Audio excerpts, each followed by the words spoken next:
And along that lines, as many of you probably already know by now, there's nothing more that I like to discuss with people, family, friends, neighbors, than the wonderful promise that's extended to everybody through the new covenant.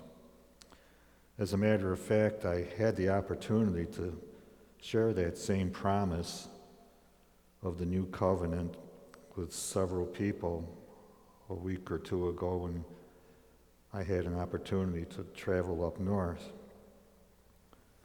Also, I had that same opportunity to share this information, this good news about the new covenant with a young lady that I was talking to last week.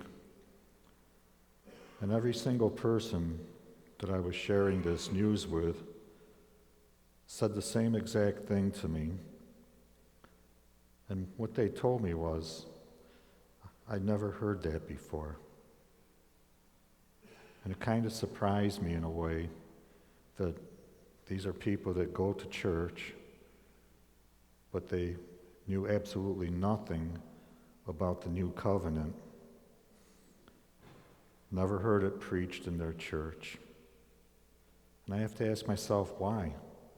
And I suppose that's really anybody's guess. But I can tell you this, when I first discovered or heard this news about the new covenant, it literally was as if blinders fell off of my eyes when I heard this good news for the first time. And I did feel, it's not just an expression, I felt like my heart actually leaped for joy when I read these words from the scriptures myself and when I heard them proclaimed. And I asked myself the same question. Why hasn't anyone ever shared this with me before? And even more importantly, there's this question that comes to mind. Why isn't it being preached in every single church across America? Now, if we open up our Bibles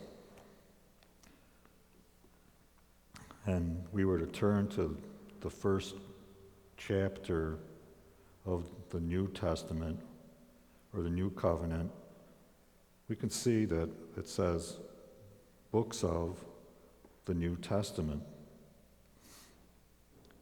Now, many people, as I thought back then when I first was learning about this, I would think that, well, this is where the New Testament begins. But as we've learned here in the past, the New Testament doesn't actually begin until Jesus, our Savior, lays his life down, sheds his blood for us at the cross. That's when the New Testament actually begins.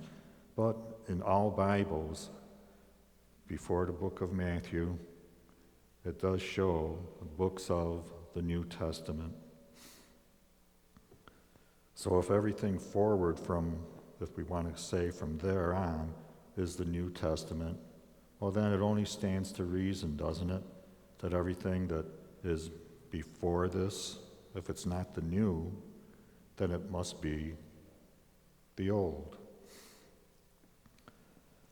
And as we've discussed and shared here again, I just want to point that out, that the word testament is another word or phrase for the word covenant. And if I were to ask you the question, what is the difference between the Old Testament and the New Testament, I think it could also be phrased like this. What's the difference between the Old Covenant and the New Covenant then? And as pointed out, we all have the Bible. Hopefully, we take time to read some of it each and every day.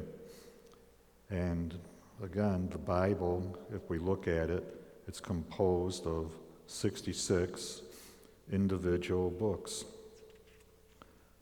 And again, it's broken again into two distinct sections, the New Testament the Old Testament. And when we use these words or terms, Old Testament and New Testament, I think it's very important for us to remember that they're used as just titles. They're used as designations, again, of two separate and distinct halves of the Bible.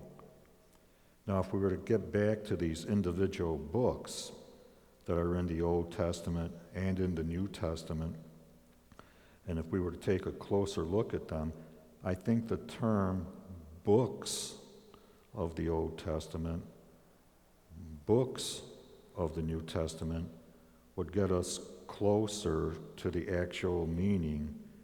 And if, just to carry that point just a little bit further, if we said the books of the Old Covenant and the books of the New Covenant, we would be closer still to a truer or an actual meaning of this. Excuse me, I have to sit down, I'm sorry. Now, if we open up our Bible to the first couple of pages, in the front of the Bible, it's usually broken down, and it shows the books of the Old Testament, and it shows the books of the New Testament. And if we were to look at that more closely, with a quick look, it shows us that the Old Testament is made up of 39 books. And I think we all know that there are 66 books that comprise our Bible, so that means that there are 27 books that are left in the New Testament, or the New Covenant. And contained in these wonderful books, we could find the glorious, and quite honestly, I don't know of a better word or phrase to use than that word, glorious, to describe the books of the New Covenant, or the New Testament. But first, let's take a quick look at this Old Covenant. And I don't know about you, but after reading through the Old Testament and then pausing and reflecting and thinking about it, to me it kind of seems, it appears that the Old Covenant can be defined at or looked at of sort of like a working arrangement that Jehovah God had with the nation of Israel. When I stopped to consider it, I asked myself the question, here's God, here's the nation of Israel. What exactly is God doing with this nation of Israel and these people that comprise the Israelites, the Hebrews, the Jews, if you will? What exactly did God do? Out of any of the groups or tribes that existed on the entire earth at that time, what exactly did God do? Who did he pick for a unique and a special relationship with himself? A relationship that he didn't share with anybody else, with any other tribe or nation on the earth. The first 5 books of this Bible, I believe we know from the Old Testament, are called the Torah. And according to the biblical account, when we go through the early parts of the Torah, we find a special man, and his name was Abram. We've had wonderful teachings here about Abram, but just a little refresher. According to the biblical account, this man named Abram came from the land of Ur, in the land of Mesopotamia. And his name in the original Hebrew language literally means the Father or God is exalted, or exalted Father. So what happens with Abram? Well, we know that this man was chosen. He was specifically picked by Yahweh to do something rather incredible, I would say. He's told to pick up, he's told to pack up his belongings, and he's told to leave his own country, to leave his own people, and then depart on a journey to an undesignated land, a land that wasn't really specified, to a land where he would become the founding father of a new nation. And then not only that, but his name was going to be changed from Abram to Abraham. And again, in the original Hebrew, Abraham means the father of many nations. So, reading these early accounts in the scriptures, we see that you can count on just one hand the number of patriarchs that God took or selected from these people. To be more exact, there were only 3 of them. We all know their names: Abraham, Isaac, and Jacob. Now, what did God do with these people? Well, again, from reading these accounts for ourselves, and as we all know, he grew out of their descendants a great nation, didn't he? Then later on, God gives these people a land called Canaan. Canaan, the promised land. Oh yeah, there's something else that God gave these people. We don't want to forget Moses up on Mount Sinai. God also gave these people something called the 10 Commandments. So basically, I think this is the way it was supposed to work. The Israelites, God's chosen people back then, were supposed to remain loyal to God. They were supposed to obey God. They were supposed to worship God, God only, because God is a God who requires exclusive devotion. They were supposed to follow all of the 10 Commandments. As a matter of fact, they said, yes, all that you have said, we can do it. And if they did, what would happen? Well, Scripture shows that God promises that he would bless them. But if they didn't, well then, he promises them something else, doesn't he? He promises them that they will be disciplined, they will be punished.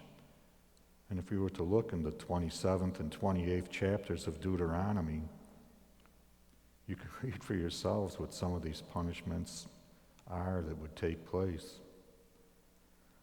So basically it was, as we have said many times here at Southgate Ministries, you do good, you get good. You do bad, you get bad. And along with this do bad comes something else, doesn't it? Something called sacrifices. A sacrificial system was put in place that would be at the very center and the very heart of Jewish national life. God provided. He established this sacrificial system that would allow and it would grant them to be temporarily cleansed. That's an important word. Temporarily cleansed from their sins. But see, there's the one catch to that. These sacrifices had to be repeated over and over and over again. The opposite of what it's like in the new covenant, where grace is like the waves on an ocean. The waves just come in, one right after another, after another, after another, as opposed, again, the sacrifices being sacrificed over and over and over again. Well, because the people could never come in direct contact with the presence of God, this is what he did. From the tribe of Levi, he ordained priests. These priests are supposed to represent the Israelites before God. But sadly, as we read right here in the scriptures, the nation of Israel, the nation of Judah as a whole, was unfaithful to God, eventually fell under the judgment of God. Well, one of the major prophets in the Old Testament was Jeremiah. Jeremiah prophesied that same judgment was going to come upon the nation of Israel. But he also told the nation of Israel that something far better was going to come as well. And we could read this account for ourselves from Jeremiah, the 31st chapter, beginning in verse 31. Jeremiah writes, "The days are coming, declares the Lord, when I will make a new covenant with the people of Israel and with the people of Judah." And he goes on to say, "It will not be like the covenant that I made with their ancestors when I took them by the hand to lead them out of Egypt, because they broke my covenant, though I was a husband to them, declares the Lord." Important word, a very common word, but it's a very important word that he uses here. He says, This is the covenant that I will make with the people of Israel after that time, declares the Lord.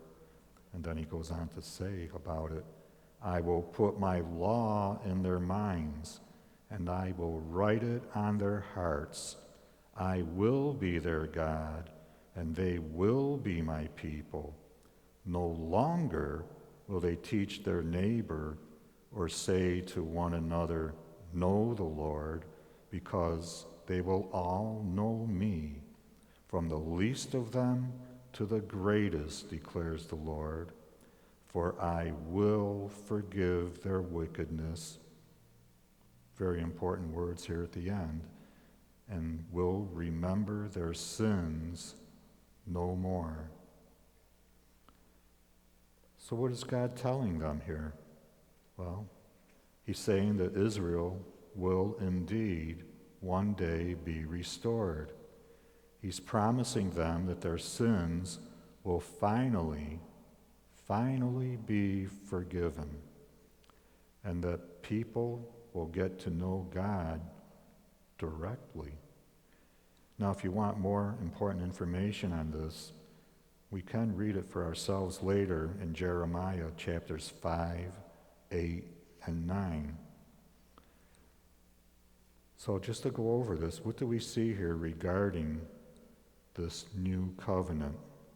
Well, to start with, God is making some promises. Let's go over some of them. First of all, God is saying that the nation of Israel will indeed be restored.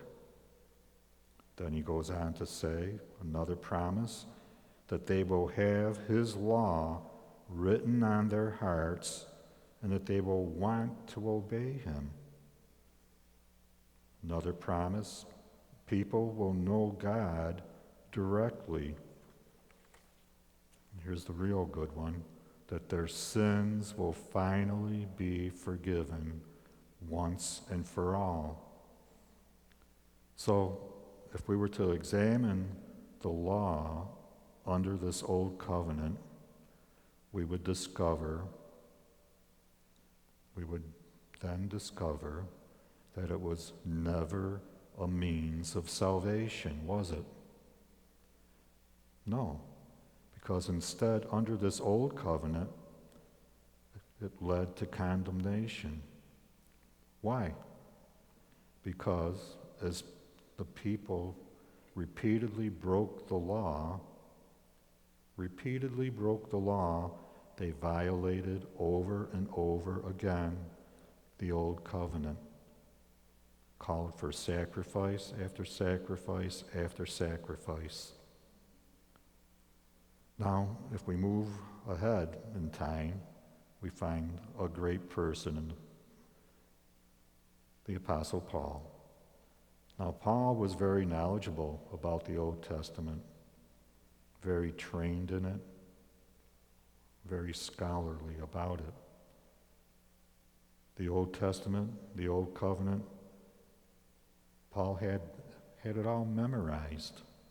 And he often referred to these books in his writings of his epistle accounts or letters. And then referring or citing these passages from the Old Testament, in particular now, Paul was citing Psalms chapter 14 and 53, and also from the book of Ecclesiastes chapter 7. And he puts it all together rather nicely, and he describes it in more detail when he wrote the following words to the Roman congregation.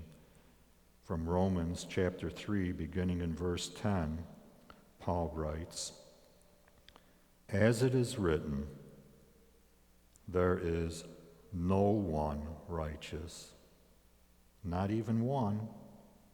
There is no one who understands. There is no one who seeks God. All have turned away. They have together become worthless. There is no one who does good." Again, he says, not even one. Their throats are open graves. Their tongues practice deceit. The poison of vipers is on their lips. Their mouths are full of cursing and bitterness. Their feet are swift to shed blood. Ruin and misery mark their ways, and the way of peace they do not know. There is no fear of God before their very eyes. Now we know that whatever the law says, it says to those who are under the law, so that every mouth may be silenced and the whole world held accountable to God. Therefore, no one will be declared righteous in God's sight by the works of the law. It says that rather emphatically, I think. But rather, through the law, we become conscious of our sin. Now, one of my very favorite books in the Bible, some of you already know it, is the book of Hebrews. This amazing book goes into great detail, pointing out, showing the many differences between the Old Covenant and the New Covenant. Now, here are a selection that I chose of just a few verses that I would like to share with you that shows what some of these details are. From Hebrews chapter 10, beginning in verse 1, it says that the law is only a shadow of good things that are coming, not the realities themselves. For this reason, it can never, by the same sacrifices repeated endlessly year after year, those sacrifices that I talked about just a little bit earlier, it can no longer, by the same sacrifices repeatedly, endlessly, year after year, make perfect those who draw near to worship. Otherwise, would they not have stopped being offered? For the worshipers would have been cleansed once and for all, and would no longer have felt guilty for their sins. Of course, that never happened. He goes on to say, but those sacrifices are an annual reminder of sins, it is impossible for the blood of bulls and goats to take away sins. Now, please, if we turn to the 11th chapter of Hebrews, in the 10th chapter still, but the 11th verse, he goes on to say, day after day, every priest stands and performs his religious duties. And there's a reason why he stands and performs his religious duties. Again and again, he offers the same sacrifices which can never take away sins. But when this priest, now when he says this priest, he's referring to Jesus. But when this priest had offered for all time one sacrifice for sins, he sat down at the right hand of God. And since that time, he waits for his enemies to be made his footstool. For by one sacrifice, and we know what that one sacrifice was his very own life. He has made perfect forever those who are being made holy. The Holy Spirit also testifies to us about this. First, he says, "This is the covenant I will make with them after that time, says the Lord. I will put my laws in their hearts, and I will write them on their minds." Then he goes on and he adds, "Their sins and lawless acts I will remember no more. And where these have been forgiven, sacrifice for sin is no longer necessary." Well, that might sound like a lot to take in. So, what does all this mean? Basically, to put it quite simply, it means this. And it's great news for those that have ears that want to hear. This new covenant, the sacrifice of Jesus on behalf of his people, means that sins can be forgiven once and for all time. Remember, under that old covenant, under the Old Testament, it was only the priest from the tribe of Levi that could enter the holy place. And it was only the high priest who could enter the most holy place. And that was only once a year for the forgiveness of sins. But now, here in this wonderful book of Hebrews, this is what it has to say about that matter. In chapter 9, starting in verse 11, it talks about the redemption through the blood of Christ.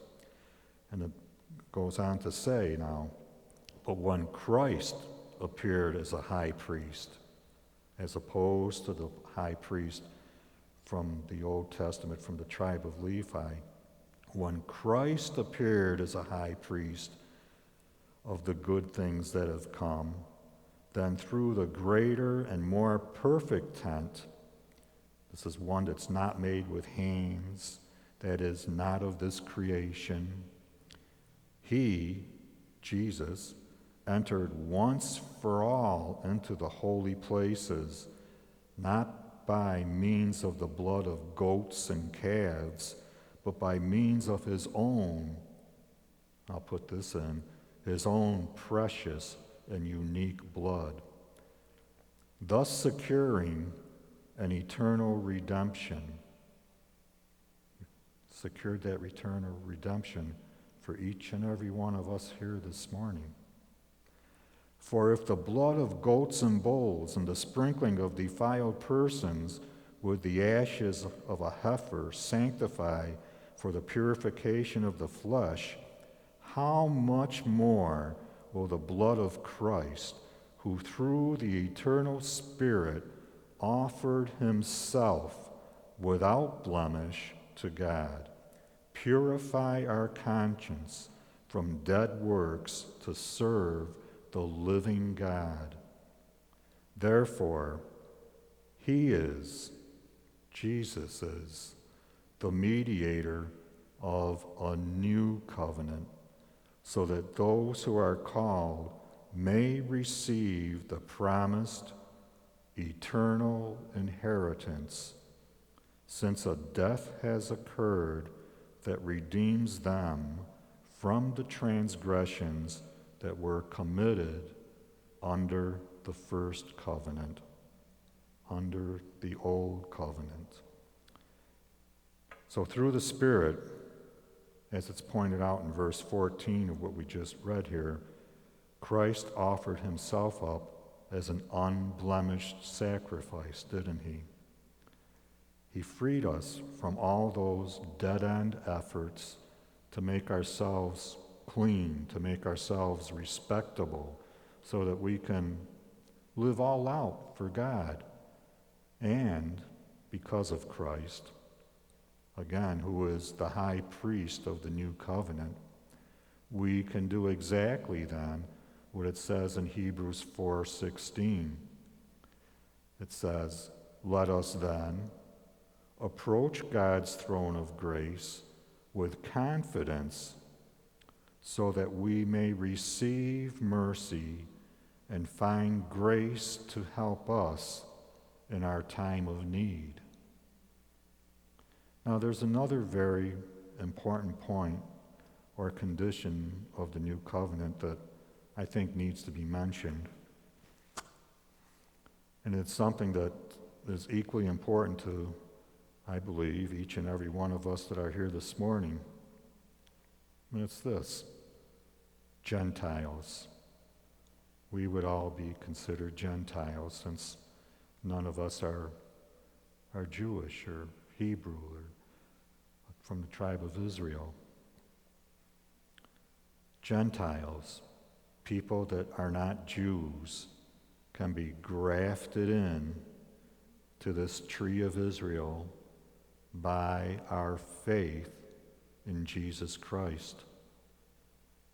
And of course, this brings me to a verse that I try with great intention to use in each and every single one of the messages that I'm privileged to share with you here. And that's in John 3:16. John 3:16, of course, reads, "For God so loved the world that he gave his only begotten Son, so that," important word, "whosoever believeth in him should not perish, but have everlasting life." You see, it was always, right from the very beginning, God's intention, his purpose, to bless the Gentiles. And we could see this for ourselves if we go way back into one of the books of Torah, the very first one, Genesis chapter 12, verse 3. And it says in part in that verse, "So that all the families of the earth may receive blessing through you." So did you get that? It says all the families of the earth. I don't know. That could only mean one thing, can it? Jew, Gentiles alike. And believe me, there is much, much more that can be said about this topic in many, many other places of the Bible. So, in summary, allow me to please say this. The old covenant that was governed by a law that stipulated, it demanded correct behavior from the people. What happened? These very same people could not hold up their end of the bargain, could they? Time after time after time, they broke it. What else did the Old Covenant offer? The Old Covenant offered a sacrificial system, didn't it? That at its very ultimate best could only temporarily remove sins. These sacrifices were administered by priests from the tribe of Levi, who represented the people of the nation of Israel to God. But the people themselves could never enter God's presence. But now we have the new covenant. And again, that word that I used, a glorious covenant, that is, as we have read from the Holy Scriptures, it's governed by a law that is internalized, it's accepted, it's absorbed by the very people of God and energized by His Spirit. The sins of the people are forgiven. And better yet, they are removed once and for all as far as the east is from the west. How is it done? It's all done by the sacrifice of Jesus Christ.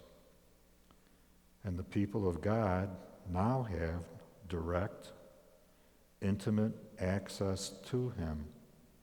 And finally, the Gentiles, who believe they're all included in this new covenant, something that each and every one of us should be very grateful for. Now, here's the thing. Part of being grateful for that provision, I think, see what you think. So many people, as I have discovered, as I mentioned at the beginning, are not aware of, have absolutely no knowledge, don't understand this life-saving message of grace that's spelled out for us so wonderfully in the new covenant. Wouldn't it be the loving thing for all of us to do, to share that message of grace with them?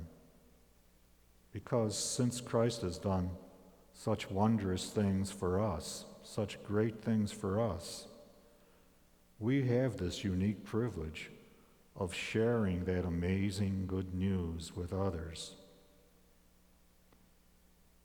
If Christ has done great things for you, maybe when you go home, maybe if you go out for coffee, whatever we're going to do this afternoon,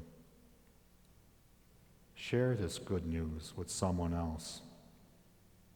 Even consider doing this. Next time we come to church next week, invite them to come along with us. Won't you do that? Thank you.